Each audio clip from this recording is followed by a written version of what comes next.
These past 2 weeks, I haven't really worked on a single thing specifically. I've instead worked on a lot of little things in my game.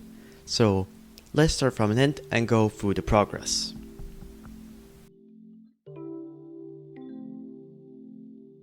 I worked quite a bit on the map. I made some stone pillars for the islands, and I would honestly say that this part of the map is done. I don't plan to put any houses here as a contrast to the rest of the map. Instead, all of the item drops will be centered around the crevices of the stone thingies. I also did some general landscape and texture work for some more parts of the map. I dug up some old tree models I made a while back for the pine forest section, but I don't have any bright trees for the highlands, so I'll have to make a couple models soon. I probably also need to make some more sharp rock models, since I currently only have pretty round boulders and stones and that sort of stuff. I don't have anything I can use to decorate my mountain with.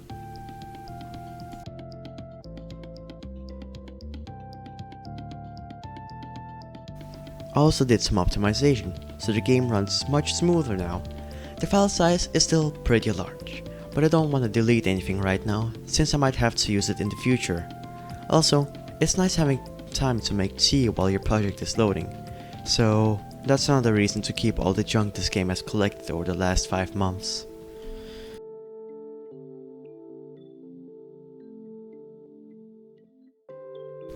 I've also worked on code. I was reluctant to do any work in Visual Studio because I hadn't touched my script in 2 months, but I'm now used to fixing the countless errors the compiler throws at me again. I've started to improve the VRTK scripts, since some of them limit what you can do. My newest addition is making a registration system, so the game can store different data values in inventory items, and then use those data values to check compatibility with different inventory slots. This is probably the hardest part of the inventory system, since I had to dig into the VRTK scripts and find the right variable and function names, but now that part is over, and the game can now register what kind of weapon you have equipped and send back an item to its original position if you try putting it in a slot that doesn't fit.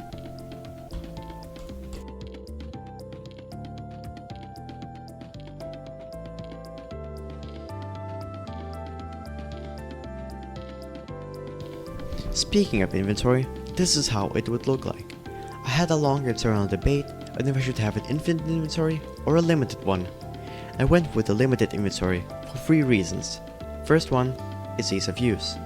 In VR, it's harder and slower to scroll through lists, and if you find a lot of items, your inventory gets bloated, and it takes you a long time to find the right item you want to use. With a fixed inventory, it's much easier, since you have much fewer things to hold. The second reason is encouragement to use your consumables. One problem with most games is that players never use the consumables they find. I think you can relate to the act of stacking up your inventory with all sorts of potions, but never actually using them, because you might need them for something more important.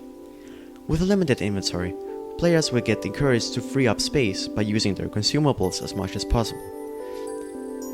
In battle, they will make for some more interesting fights. The third reason is that it's much simpler to program. Yeah, that's it.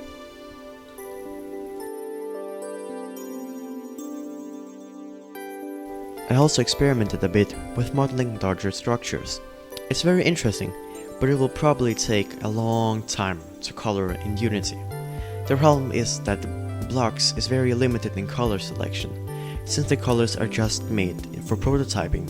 And another reason to use the Unity material system is that the file sizes are much smaller, since instead of having to use a massive .fbx file, you can just use the much more compact obj file, which is not capable of handling color information.